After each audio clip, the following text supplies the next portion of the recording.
Hello, everyone, and welcome back to Retention Chronicles. Today, I am so excited for our guest that is joining us. Josh, thank you for making the time. Super excited to have you on here. This is actually the second time that you've come on the podcast. So I'm excited to talk all about that, get new learnings from you because it's been, I think you were on season one, if I remember correctly. So it's been almost a year now.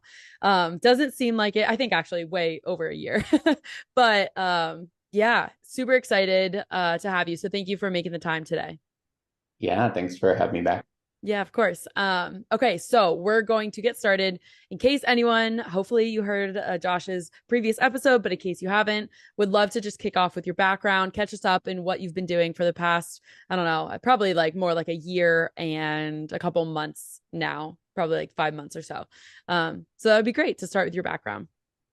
Yeah, I've had a really awesome experience here at Blueland. For those who don't know, Blueland is coming up on, I believe, just 4 years already, and in 2 weeks, launched in, I believe, 2019 on Earth Day. Really a brand focused on eco accessibility. So develop, truly innovative, refillable to start off cleaning products. So think cleaning sprays, hand soap, things like that when they ship to you are primarily water, right? And they are like, let's Mm-hmm. take the water out of the equation, let's develop this tablet form factor. And that was really the foundation of the business.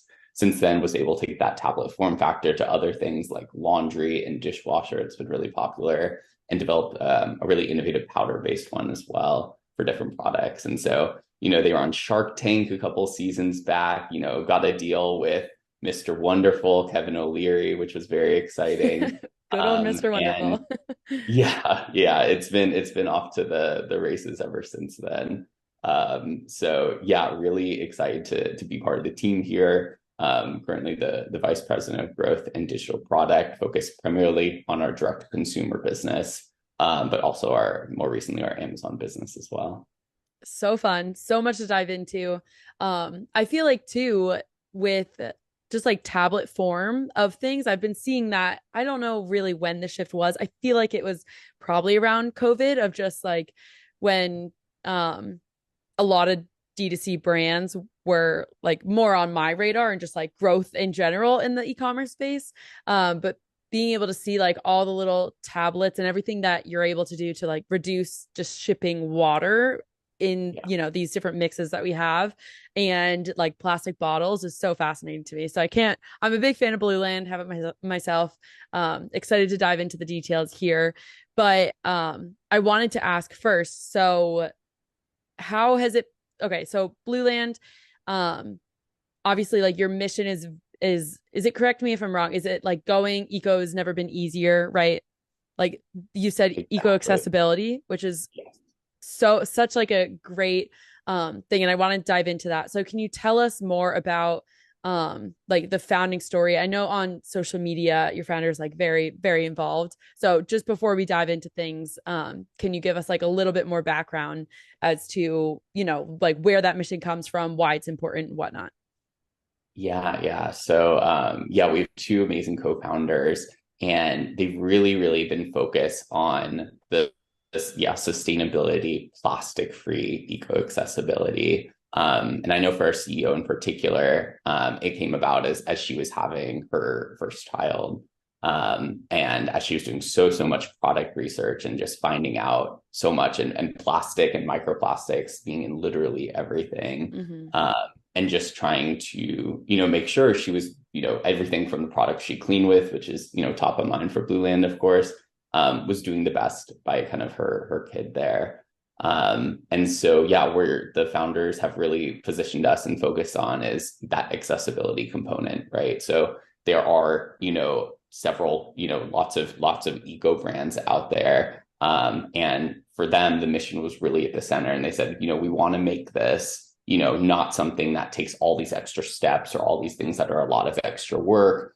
We want to help make this for the mass consumer at a price point that is on most of our products competitive, with kind of a standard, CPG brand, and one that does not take a lot of effort. And so at the beginning for our main products, the whole mantra was fill, drop, clean. You put your Mm. water, from your tap water there, you drop in the tablet and it dissolves, you're ready to go. and something that doesn't require too much more effort, and one also that's quite effective. And so they really spend a lot of time on certifications of course, the materials of the product, but also the efficacy of the product tested by independent third-party labs versus kind of traditional CPG products.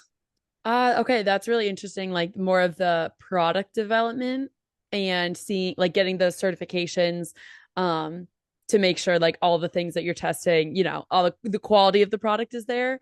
And I also think it's really interesting and it seems timely as well, like having a kid and wanting to make sure that, all the things that you're exposing your child to and just like adults as well. Super important to make sure we're not exposing ourselves to anything that's harsh or any like toxins. And I think it's really interesting to see like because I think growing up, like I know I have the perception of like something has to be a really, really harsh chemical or toxin in order to be efficient. And I feel like we've started to see that change where it's like you don't need things to be like, almost like toxic waste or like need to be disposed of in a special way in order to have something that is very high quality, very sanitizing. Um, yeah, so it's interesting because I feel like I've seen more like at home remedies and like stuff like that where people are like there's a lot of natural or more natural better for you ingredients that you can be using to clean rather than all this stuff that is man-made and you know probably maybe not the best for us to be inhaling. And I feel like Blueland is finding that balance of like you said like new materials that are able to be tested still really really efficient and better for you, better for the environment. Um, I think it's just a better direction to be headed in personally. And I know just from like when I use products that I feel better about for like myself and the planet, the experience is it it is just more pleasant to go through and like clean, which I don't know about you, Josh, but like cleaning, try and be really great about it. Sometimes not so much.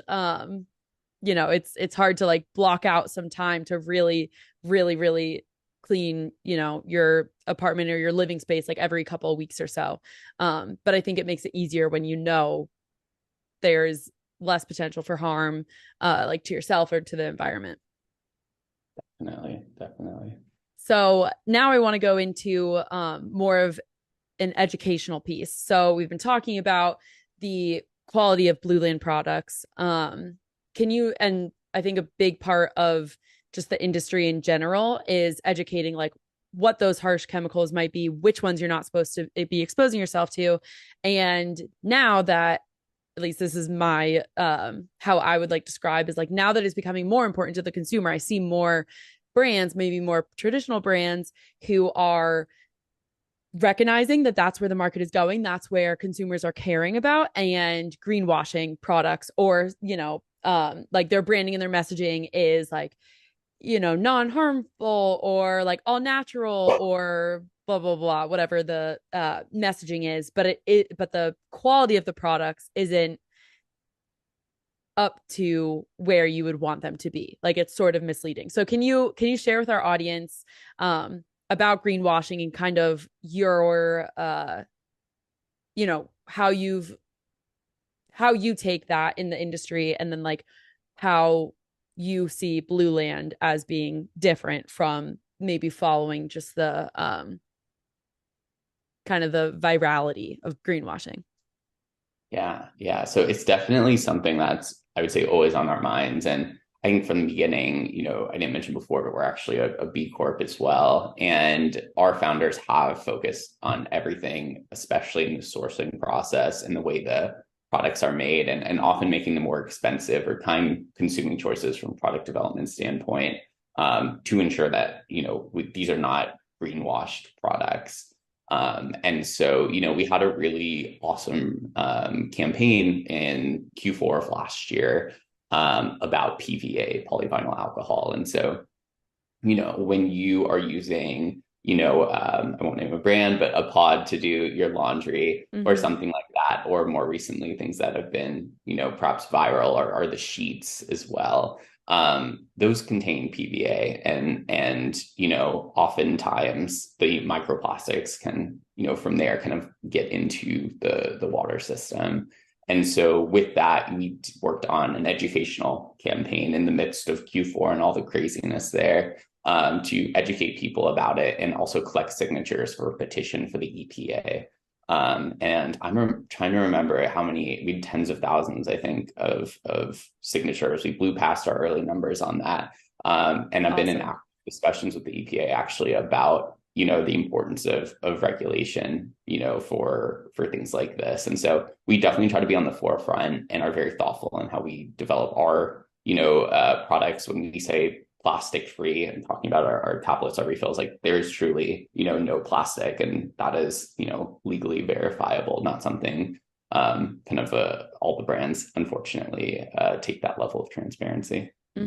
Yeah, that's awesome. I didn't know that you all were in active conversations with the EPA after getting those signatures. Can you, I mean, up to the level that you obviously can disclose, can you tell us more about just like why you want to make, why it's bad for microplastics, obviously, to get into our water system, how that affects our health and the planet's health, just like generally, in case someone is listening and isn't familiar?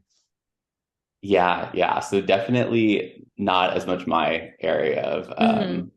of expertise there, but I think anecdotally, I think something a fact that I heard as part of this campaign that was stunning to me was that the average person eats a credit card's worth of plastic in, Oh, I want to say it's a week. I want to say it's a week. I'll triple check that one, but it's from those microplastics. Obviously, you're not eating, plastic I at any hope. given Yeah. time. And, you see it in, ocean life, the amount of microplastics or even larger plastics that are found in fish and things like that. And you're consuming all of that. And so, there are some studies on kind of the side effects and things from that. But I think we just tried as part of the campaign to also just visualize just like, all of those microplastics and everything kind of adding up, Yes. and Yeah. on you. Yeah, that's perfect. I mean, I'm by no means an expert in the space as any like either. And so I think it's great to have a visualization. I feel like I've seen that as well. I can't remember and it might have honestly been on your page, but I can't remember how, yeah, the time period of like how much plastic is consumed or like that credit card visualization. But I know it kind of seems like out of this world because right, it's like one of those things that you can't see. You're like, you're not actively um eating plastic, right? So like to think about it in another way is kind of crazy.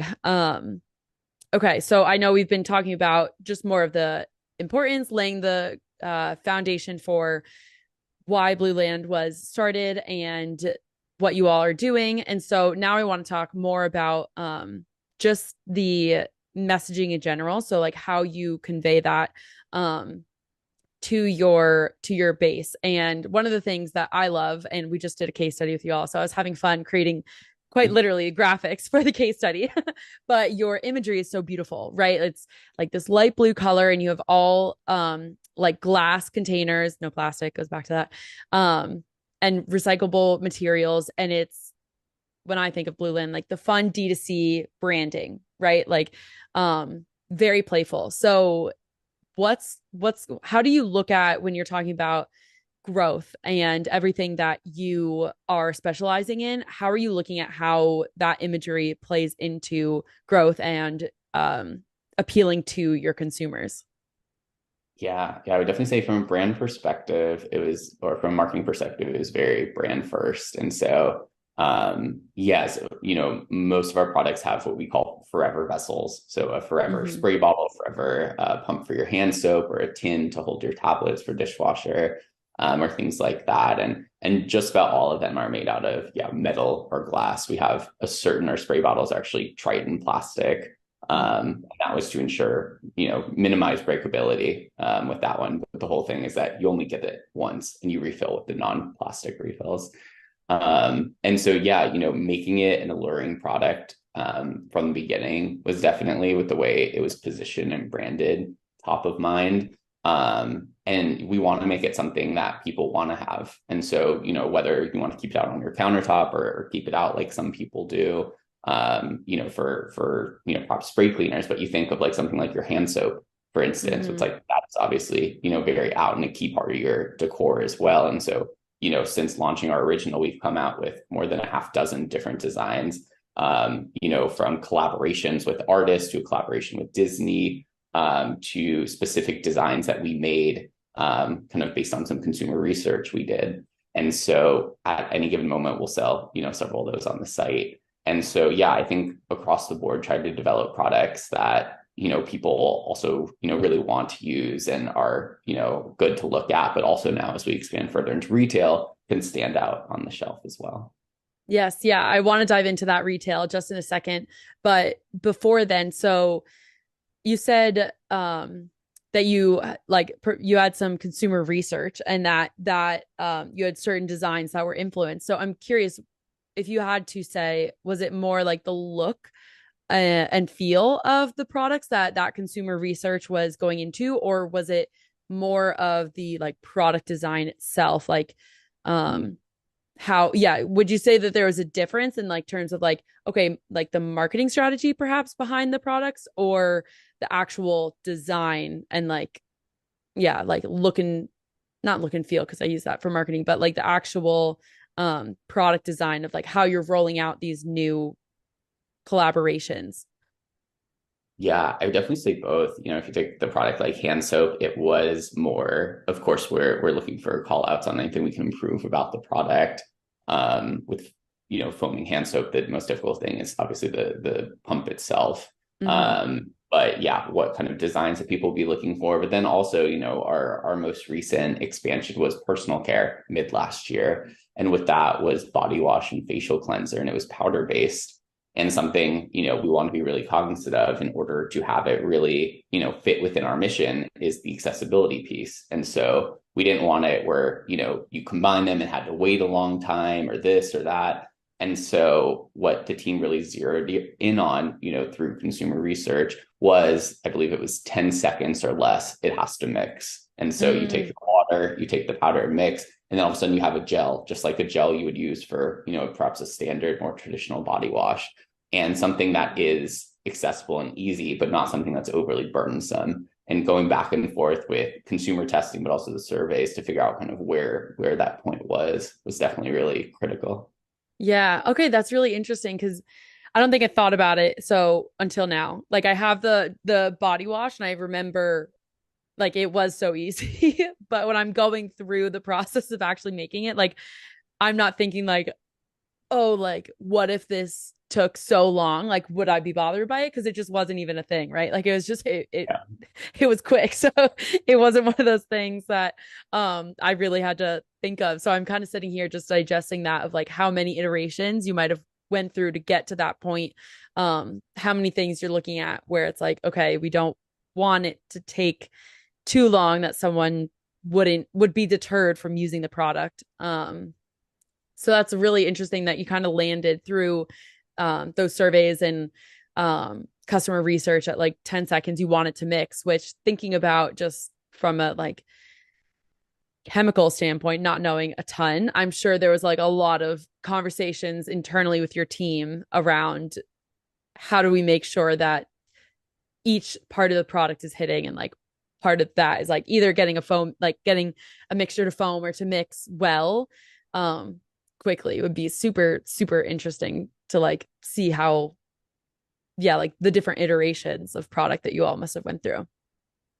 Yeah, definitely a huge product development process, and definitely I think a huge unlock for the space as well. Combining those is, yeah, from I'm definitely not a scientist, but from our chief Same. innovation officer who literally is, yeah, the amount of prototypes and things that they had to go through to unlock this was insane. Yeah, yeah, super interesting. Okay. Well, thank you for entertaining that question. Now I want to dive more into uh getting into the retail space because obviously I know we were talking about the D2C side of the branding and it carries over into retail and just the brand in general. So very exciting. You all launched in Costco. Can you tell us more about that? I know you mentioned before we hopped on the call that you all now are nationwide. So give us the rundown on all the exciting stuff there, because who doesn't love Costco, right? Yeah, exactly. So yeah, it's definitely, has been on our radar for a while. And we did a test, I think mid late last year, and a small number of primarily California Bay Area locations.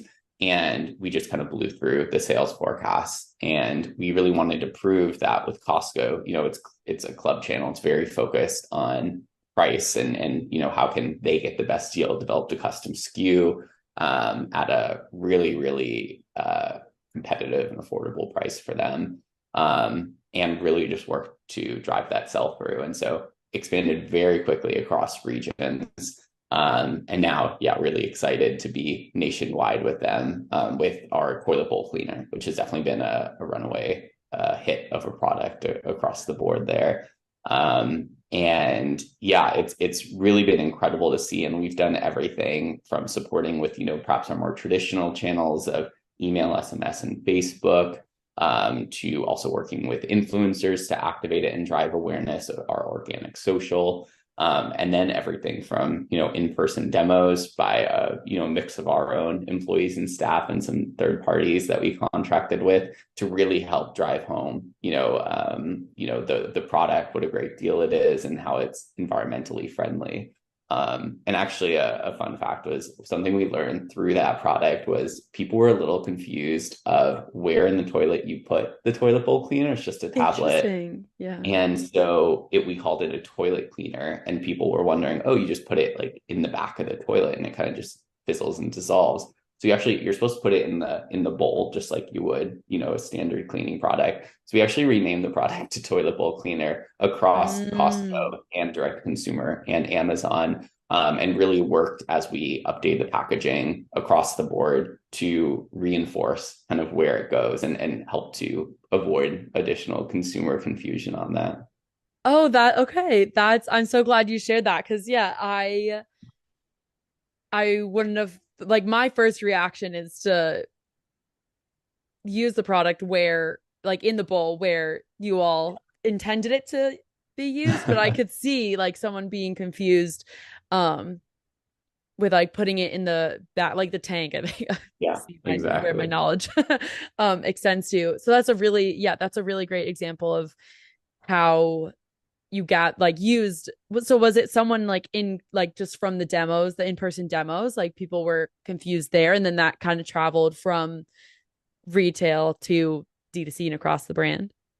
Yeah, it was some feedback we've gotten before, but I think, we had everyone from our head of retail to our co-founders, both co-founders, I believe, to several employees working for like hours and hours and hours, and just the amount of anecdotes around that same point that they heard was just insane. And I think all of that together, everyone kind of got back and was like, okay, we really should take another look as we refresh packaging and things like that.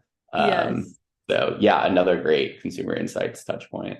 Okay. Okay. Yeah, yeah. That's really interesting. That's such a good story, right? Because it's one of those things. I feel like when I've it doesn't come up a ton on this podcast, but when I talk to various guests that have found through consumer reviews or consumer research that something is confusing, it's one of those things where it's um grass is always greener, but hindsight is 2020, right? Where it's like, oh, okay, that makes sense. I could see how the numbers, if there's enough numbers to support a good chunk of consumers possibly being confused by this, then it's something you want to look into.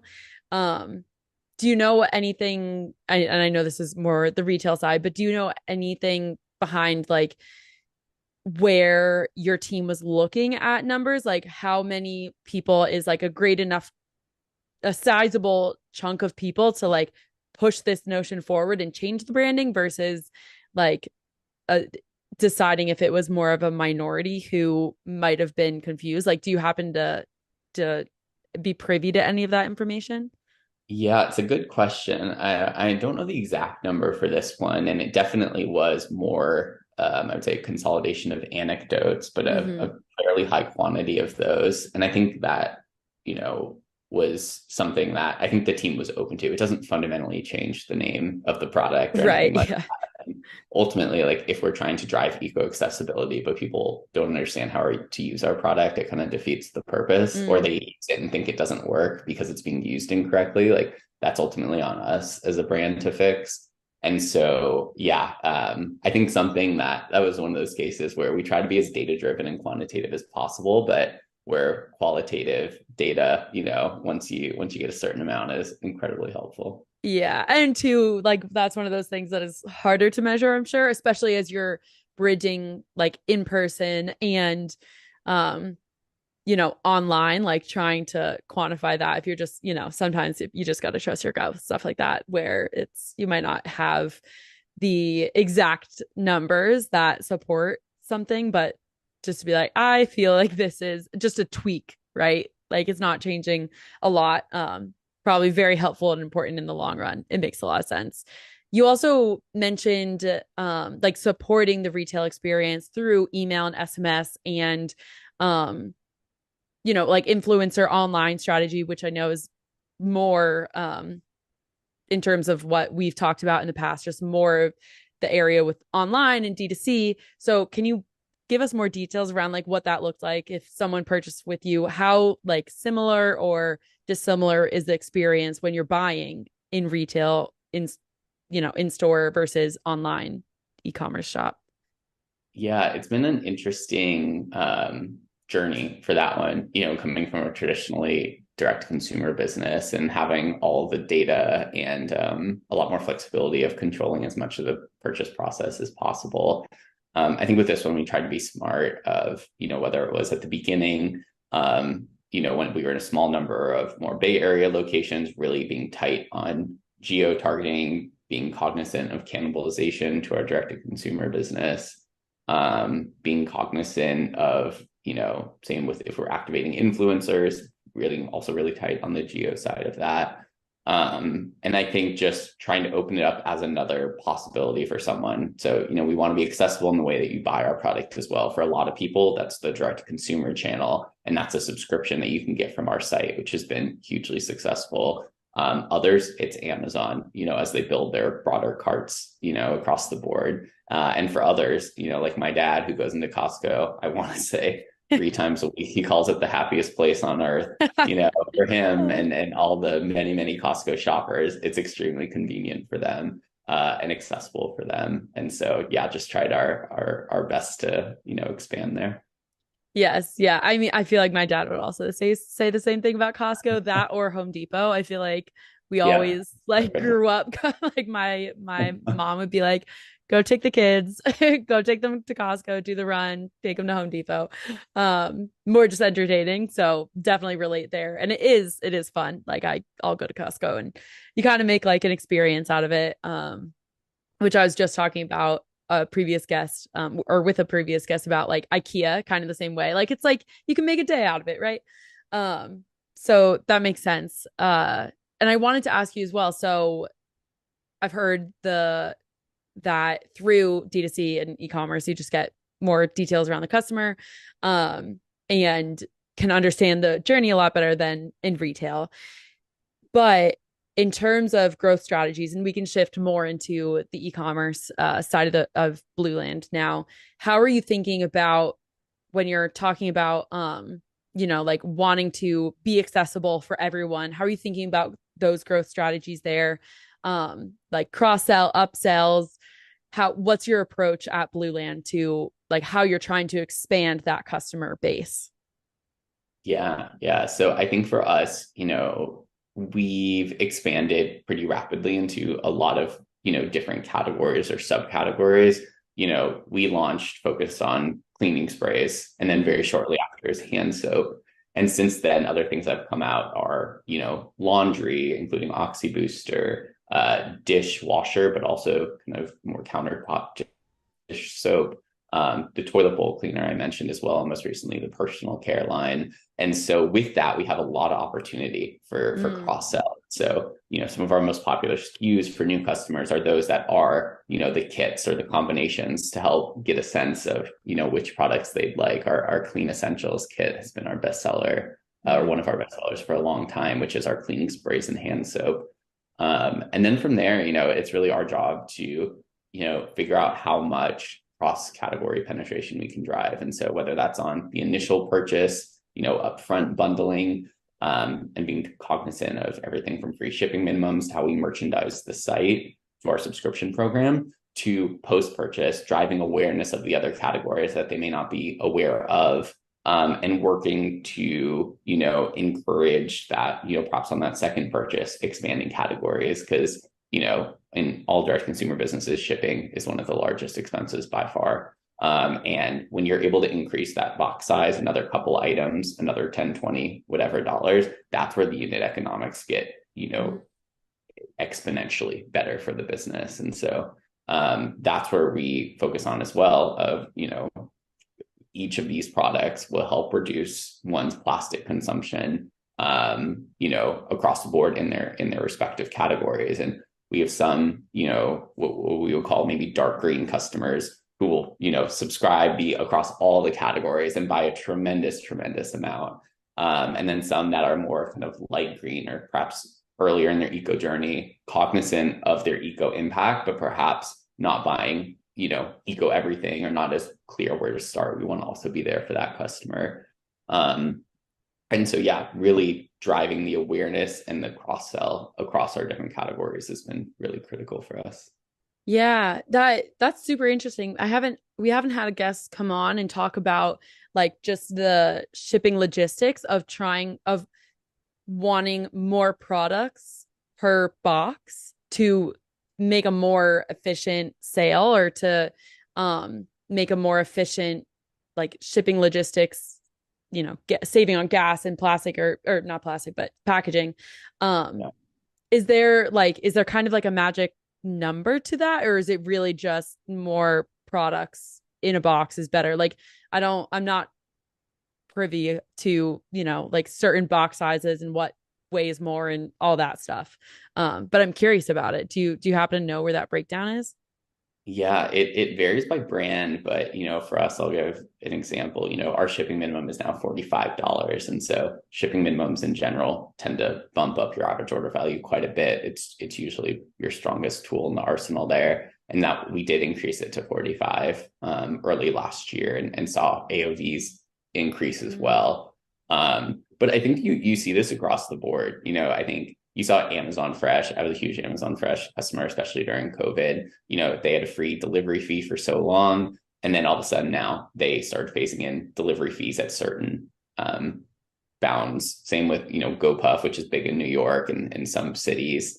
Same with DoorDash, Uber Eats, Grubhub, all of those. Each one has its magic number. I think for a lot of those companies, it's like $20 for like a DoorDash or something. It's usually higher for, a direct consumer brand. But there is that point where it just makes an exponential difference to your bottom line as a business. You need to think about, balancing that. And at the same time for us, we're also happy to, ship less packages to people. A big initiative we have right now is, our subscription program has been so successful. We sometimes have people who, start off with a subscription to our laundry tablets and then start a subscription for toilet later. And now they're receiving two different packages, at two different times. It's like, how can we consolidate that, further our eco mission, but also drive cost savings?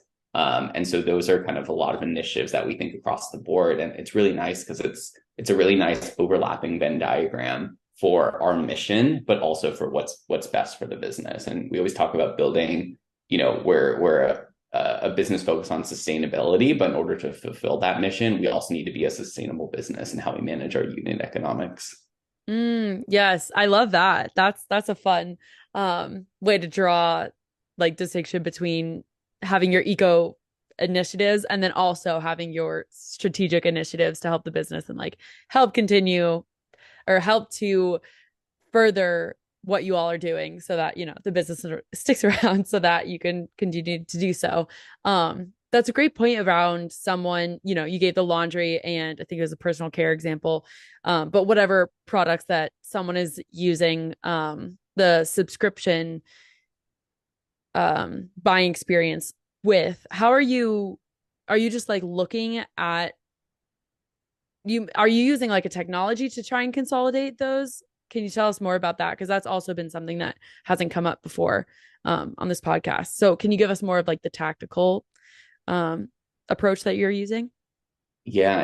And I'll say the other side of the balance, which is really interesting, is everyone wants really high repeat customer rates. Mm. And they want to see, okay, how are these cohorts maturing at month 3? How many customers have purchased month 6, whatever.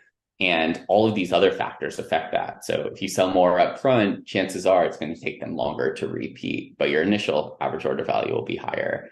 Same with kind of subscription. It's like, well, you're going to see more spikes on certain cadences. Like for us, 3 months is our default on that. And so, the technology side is something we're working with one of our partners, Recharge, who powers our subscription, on figuring out.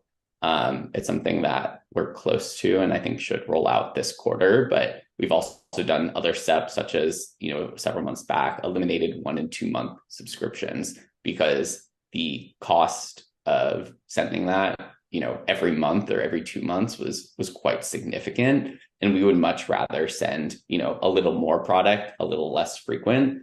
And so send enough product, and frequent enough that we're definitely on people's minds and we're able to fulfill, their refill needs, but also, be cognizant of, when you send so often as well, the cost is really astronomical. So yeah, a mix of our data systems to identify how big the opportunity is, and then working with our technology partners on rolling that out. Yeah, I'm glad you answered why why the 3 months was the smallest, or whatever you said, the default subscription cadence, because I was curious. I was like, I wonder if you've done more consumer research, or if it was more towards the strategic approach to it just makes more sense and is more cost efficient as to why you have that 3 month cadence.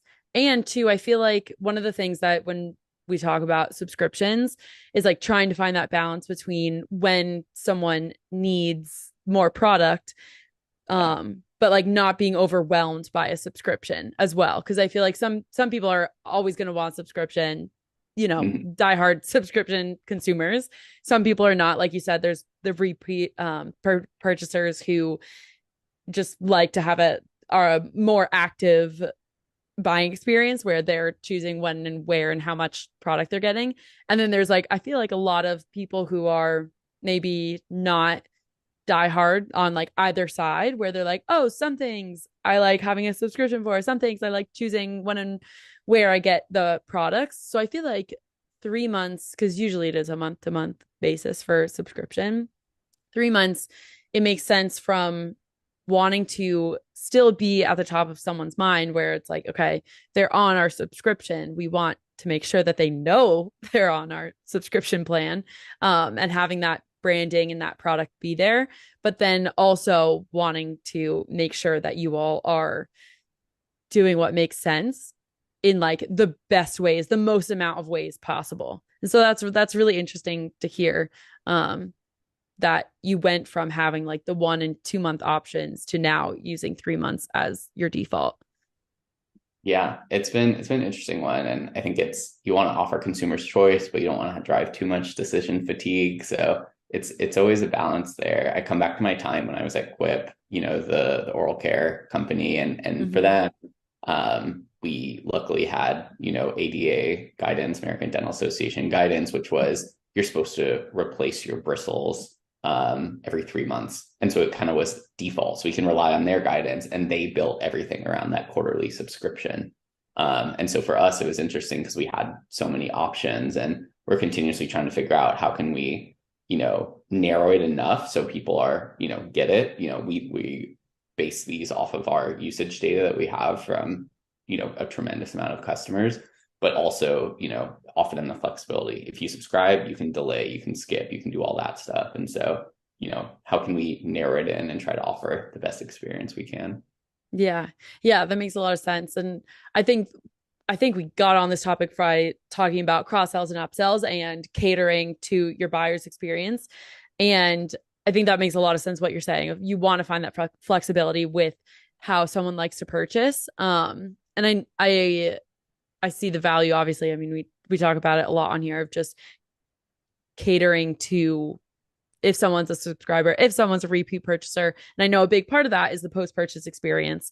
So I would love to dive into that more, because I know obviously you can segment the experience based off of what kind of consumer you have. So can you walk us through kind of the experience that someone could expect based off of if they're a subscriber or if they're a repeat purchaser with Blueland, like what that journey looks like? Yeah, and that's something in the last 6 to 12 months we've really worked to differentiate. And so, yeah, historically we're effectively a subscription business in the fact that we are refillables, and a lot of people treated it like that. To your point, there's always a subsection. We offer bulk, where it's like they like coming back for bulk, don't like being opted into subscriptions.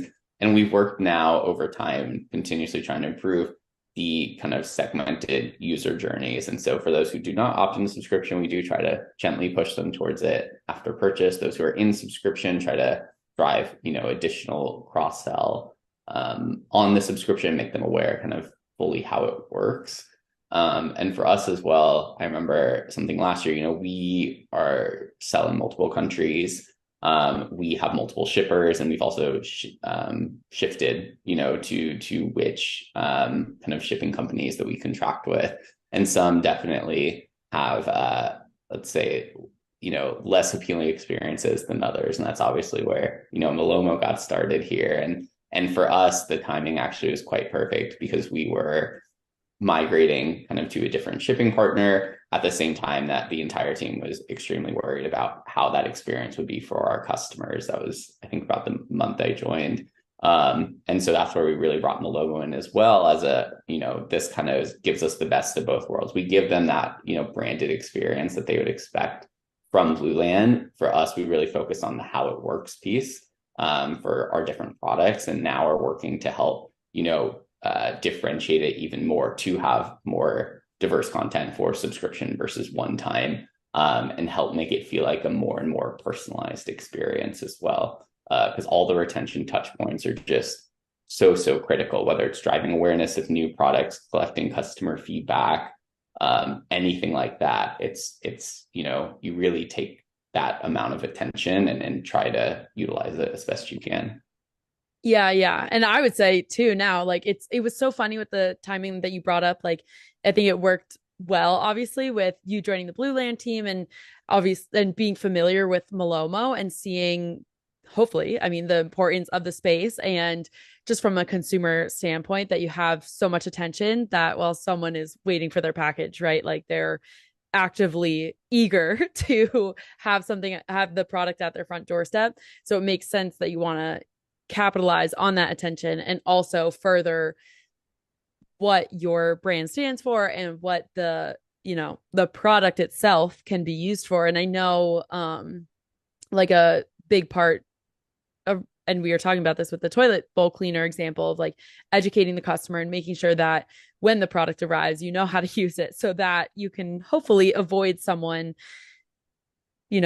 maybe misusing it and not seeing the value in the product because they're like, this is not working, even though it's not how the product is supposed to be used. So what would you say? So we talked about segmenting the experience and I think gently is a great word. And from what I've seen, gently making someone aware that you have a subscription program that if they want to go that route, they can, up to the consumer, of course. But what are you trying to show to your customers in addition to, the programs that they can be involved with while shopping with Blueland? What else are you sharing like on your branded tracking page, in addition to like education around how, your products work? Yeah. So definitely that education piece. I believe kind of connecting to our blog a lot. We actually some of our blog pages are some of our most highly trafficked pages, shortly after some of our shopping ones, that really dive in, into some very, specific eco topics or ones that are just kind of home hacks or things like that. Try to, showcase those to people. And yeah, we have definitely a lot of navigation back to our site, and then as well as our kind of chat bot. automated chatbot on there as well. And so definitely on our minds to continuously improve that, the rest of our full digital product experience. But yeah, definitely, feel that it is one of our retention channels. There's only so many effective retention channels out there. And so we're really excited to partner and to continue, I think, to utilize that and, continue to bring it tighter and tighter across the board, into our full retention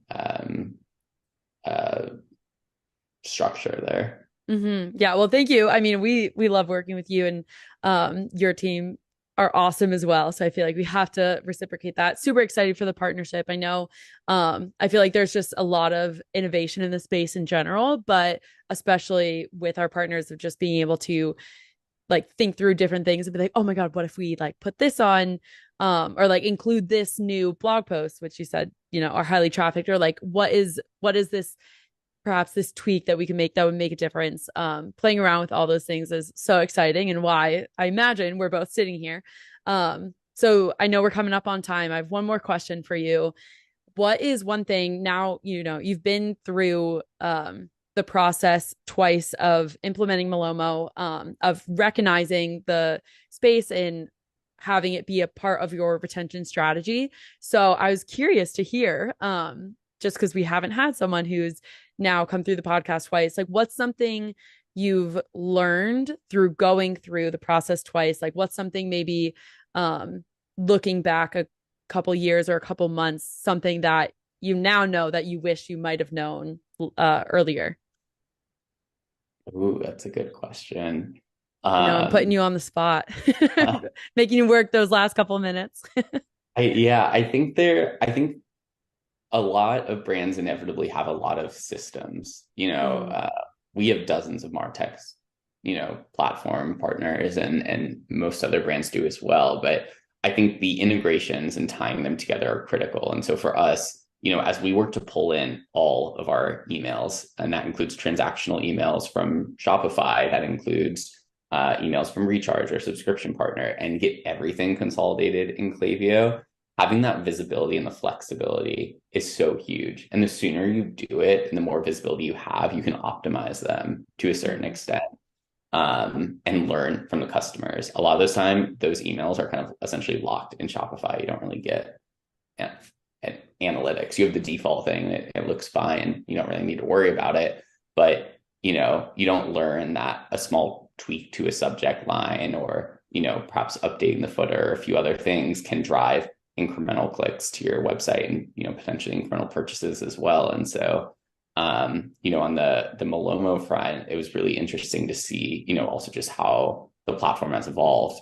And so, now with the kind of more self-serve tools and things that you mm-hmm. offer, especially for Shopify merchants, you can get a V1 up incredibly quickly, very, very quickly. One of the faster, definitely, implementations of any MarTech partner that I've worked on. And so the ease of it and getting that V1 and then being able to work on it and evolve it over time is really, really cool. And I know our lifecycle team is especially a huge fan of the problem orders and Mm, how Alomo's taking a really thoughtful approach to those and helping empower brands like us to make sure that those customers, are informed and have as, good of an experience despite everything, as possible in surfacing that. And so I know that's something we've been really excited to be a part of on the beta side and work to expand as well. yes, yeah. Oh, that's wonderful. That makes me very happy to hear. Yeah, launching problem orders couple months, maybe yeah, a couple months back was very, very exciting just on our front, getting to go to market with it. But I'm very happy to hear that. Thank you for sharing. I know I put you on the spot, so you crushed that. But this has been an absolute pleasure to have you back, Josh. Hopefully we'll get to continue to do it again and continue to iterate. But thank you for making the time today to do so. Yeah, always enjoy our discussions. Thanks, Mariah.